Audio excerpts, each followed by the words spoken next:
every single American has the right to affordable, accessible health care. A right that should never be subject to Washington politics or industry profiteering, and that should never be purchased with tax increases on middle-class families, because that is the last thing we need in an economy like this. Folks are already having a tough enough time. Hey,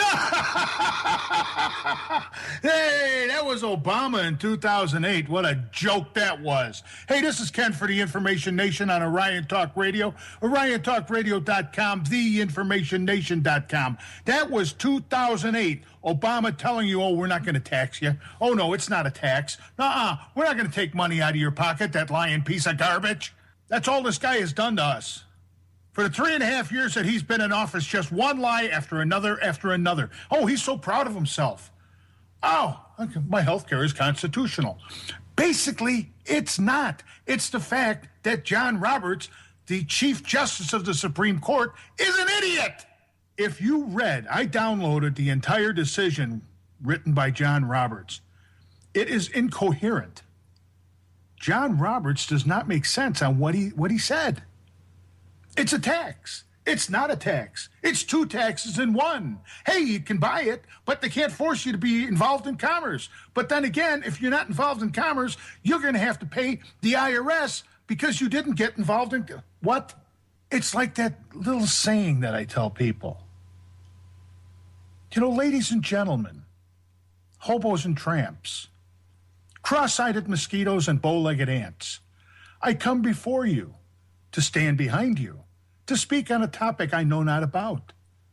Last night, about 10:30 this morning, a half-empty truck loaded with bricks backed into my front back alley, half killing my dead cat. That's political speech.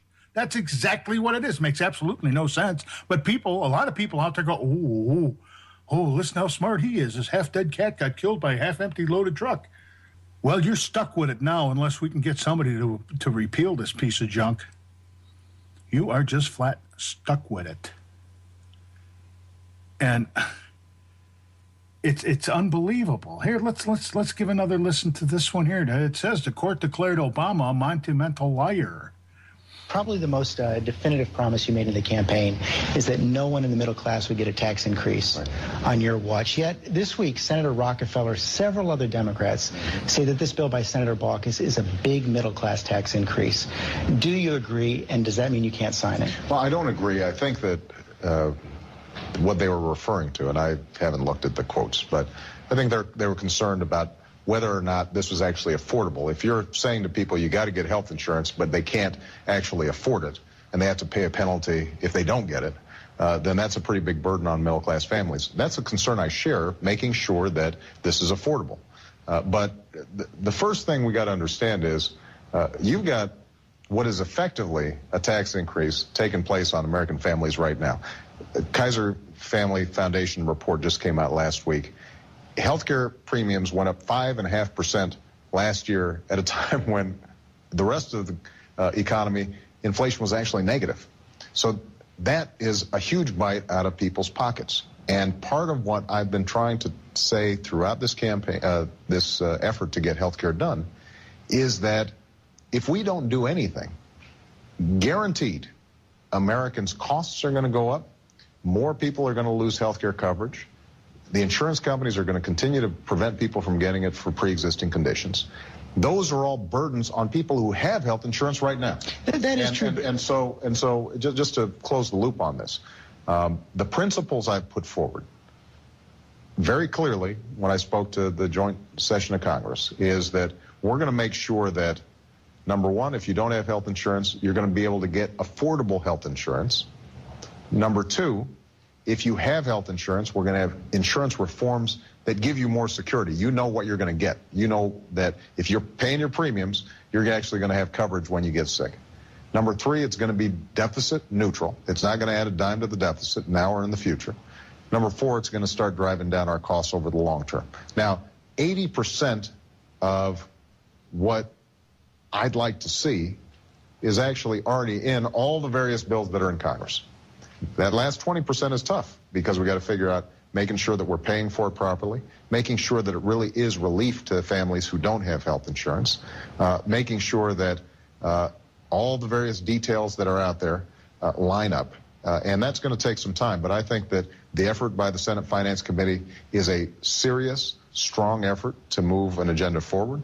We've seen some positive signs from people who might have been otherwise a little bit shaky on health care, including Republican Olympia Snowe, I think had some hasn't signed on yet. Hasn't signed on, but has said that this is a legitimate effort to try to solve the problem.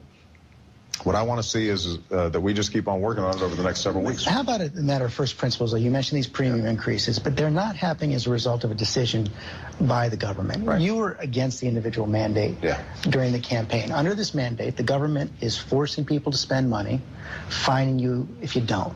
How is that not a tax? Well, hold on a second, George. Here's what's happening. You and I are both paying $900 on average, our families, in higher premiums because of uncompensated care. Now, what I've said is that if you can't afford health insurance, you certainly shouldn't be punished for that. That's just piling on. If, on the other hand, we're given tax credits, we've set up an exchange, you are now part of a big pool, we've driven down the costs, we've done everything we can, and you actually can afford health insurance, but you've just decided, you know what, I want to take my chances. And then you get hit by a bus, and you and I have to pay for the emergency room care. That may be, but it's still a tax increase. That's not true, George. For us to say that you've got to take a responsibility to get health insurance is absolutely not a tax increase. What it's saying is that we're not going to have other people carrying your burdens for you, any more than the fact that right now everybody in America just about has to get auto insurance. Nobody considers that a tax increase. People say to themselves, that is a fair way to make sure that if you hit my car, that I'm not covering all the costs. But it may be fair, it may be good public policy. No, but George, you can't just make up that language and decide that that's called a tax increase. If I say that right now your premiums are going to be going up by 5 or 8 or 10% next year, and you say, well, that's not a tax increase. But on the other hand, if I say that I don't want to have to pay for you not carrying coverage even after I give you tax credits that make it affordable, then... I don't think I'm making it up. Merriam-Webster's dictionary. Tax, a charge usually of money imposed by authority on persons or property for public purposes. George, the fact that you looked up Merriam's dictionary, the definition of tax increase, indicates to me that you're stretching a little bit right now. Otherwise, you wouldn't have gone to the dictionary to check on the definition. Well, no. I mean, if what you're saying is... I wanted to check for myself, but your critics say it is a tax increase. My critics say everything's a tax increase. My critics say that I'm taking over every sector of the economy. You know that. Look, we can have a legitimate debate about whether or not we're going to have an individual mandate or not. But you reject that it's a tax increase. I absolutely reject that notion. Oh, yeah, it's not a tax increase. No, it's not a tax increase. How many of you people are paying $1,800 a year for your insurance or more? You know, it says that a family, if they're earning $18,000 a year, $18,000 a year, that they will have to either buy insurance or they're going to get hit with a penalty. But that's not a tax. No, that's not a tax. This guy is the liar and thief. He is the worst. I hate to say this. I'd rather have Jimmy Carter in office. At least we knew he was an idiot. This guy here lies so damn well. Half the population goes, oh, it's so good for us. Stick me again. For crying out loud, when in the hell are you going to wake up? I'm sorry, I'm not buying it. You know, fine me in my taxes, you know, put a lien on my house, put me in jail. I don't care. I've got to the point I'm going to say no.